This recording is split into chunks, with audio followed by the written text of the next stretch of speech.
Good morning, students. Today we are going to start with a new topic that is called as connective tissue. In the earlier lecture, we have already studied about the epithelial tissue as such. This is a new topic, so now let us start with a new topic as such. Okay.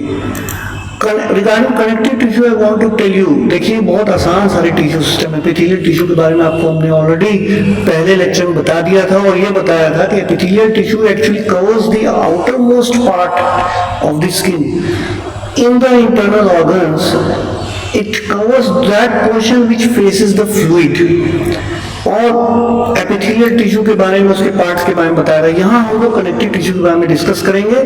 आप screen पे देखिए, connective tissue जो होता है वो most abundant और widely distributed tissue होता है किसी भी ऑर्गेनिज्म में। तो कनेक्टिव टिश्यू का जो मेन काम है, नाम से ही पता चला है, connects the various organs in order to keep these organs at a particular place. उनका एक जो जगह होती है ऑर्गन्स में, मल्टीसेलुलर ऑर्गेनिजम्स में, वो जगह उसको सपोर्ट करते हैं उस ऑर्गन्स को। तो मेन उनका काम है कनेक्ट करना और लिंक करना between the various organs as such. Now connective tissues has been categorised into three important kind: loose connective tissue, dense connective tissue and specialised connective tissue. जैसा कि आप स्क्रीन पे देख सकते हैं, देखिए यहाँ पे दिया हुआ है loose connective tissue, dense connective tissue and specialised connective tissue. तो चलिए हम इसके बारे में आगे हम लोग डिस्कस करते हैं। तो ये एक डायग्राम रिप्रेजेंट कर रहा है और इसमें बहुत सारे फिगर्स में दिया हुआ बताया गया है कनेक्टिव टिश्यू कितने तरीके के होते हैं। ये आपको एनसीईआरटी या और अदर बुक्स में भी मिल जाएगा। Now this is about the loose connective tissue. ये जो loose connective tissue की कैटेगरी है, इसको फर्दर ये कई टाइप्स में डिवाइडेड है। जैसे कि for example areolar connective tissue है, जैसा कि आप स्क्रीन पे देख सकते हैं। इसके बाद हम लोग आगे पढ़ेंगे इसी के टाइप्स के बारे में। पहले एरियोलर कनेक्टिव टिश्यू के बारे में देख लें। ये एक तरह का कनेक्टिव टिश्यू है जो लूज कनेक्टिव टिश्यू है। इसका एक पार्ट होता है, कैटेगरी होती है एरियोलर कनेक्टिव टिश्यू, और ये एपिथेलियम के ठीक नीचे प्रेजेंट होता है। इसका ये भी मतलब है कि इसको as a support, it act as a support for the epithelial cells, और ये ऑर्गन्स को अटैच करके भी रखता है डिफरेंट ऑर्गन्स को, ताकि उनकी अपनी जगह बनी रहे। स्किन के नीचे होता है, जैसे कि हमने आपको बताया था। इसके साथ इसी टिश्यूज में बहुत तरह के सेल्स होते हैं। अब जो इनके सेल्स के बारे में बता दें आपको, जैसे फॉर एग्जांपल इसमें मैक्रोफेजेस भी होंगे, फिब्रोब्लास्ट भी होंगे, मास्ट सेल्स भी होंगे, इसी एरियोलर टिश्यू में होंगे। मेन पर्पस क्या होता है फिब्रोब्लास्ट सेल्स का? ये फाइबर्स सिक्रीट करता है, जैसे कि कोलेजन। मैक्रोफेजेस जो है वो डिफेंस सिस्टम में इनका रोल है। They can engulf the various organisms as such. Mast cells भी इम्यूनिटी में बहुत इंपॉर्टेंट रोल प्ले करते हैं। In case of mast cells, I want to tell you that the mast cells play a role in the allergy response, body response towards the allergens. आप कह सकते हैं allergens कौन होते हैं? जो एलर्जी कॉज करते हैं, तो ये इनमें पाए जाते हैं, इस एरियोलर टिश्यू का पार्ट होते हैं। ठीक है, जैसा कि आप डायग्राम में देखिए, यहाँ you can see it in the diagram. Macrophages भी प्रेजेंट है, फिब्रोब्लास्ट भी प्रेजेंट है। फिब्रोब्लास्ट वो सेल्स होते हैं जो फाइबर सिक्रीट करते हैं, कोलेजन फाइबर्स भी प्रेजेंट है, और मास्ट सेल्स भी प्रेजेंट है।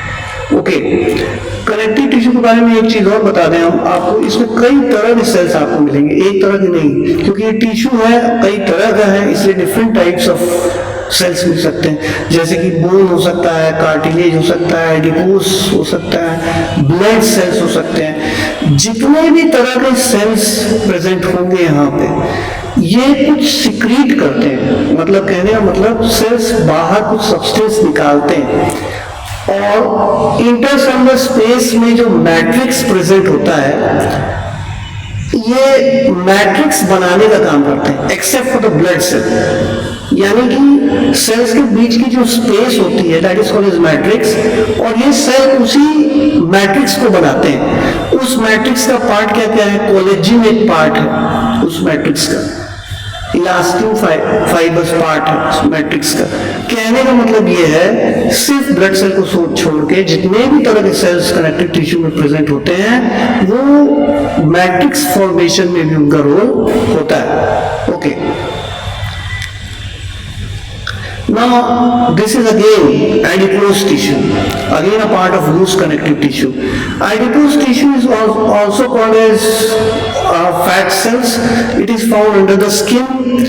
इंटरनल ऑर्गन्स में प्रेजेंट होते हैं, विसरल ऑर्गन्स में प्रेजेंट होते हैं, in between the muscles present होते हैं, with in bone marrow present होते हैं, ब्रेस्ट टिश्यू में प्रेजेंट होते हैं। तो ये एडिपोज टिश्यूज जो है, जैसे for example if suppose the food is produced in more amount than what is required in the body as such, that gets stored in the adipose cells, that is fat sales.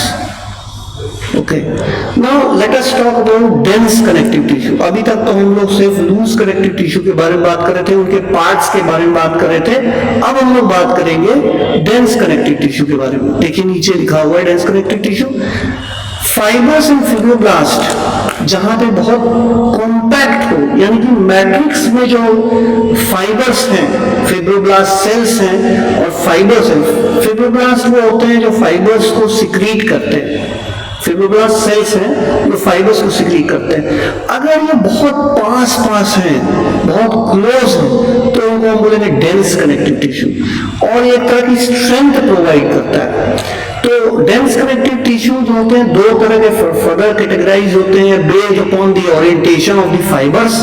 एक को बोलते हैं regular dense regular connective tissue, और दूसरे को कहते हैं irregular dense connective tissue. For example tendons, जो कि स्केलेटल बोन्स को, लिगामेंट्स को अटैच करते हैं, that is regular dense regular connective tissue.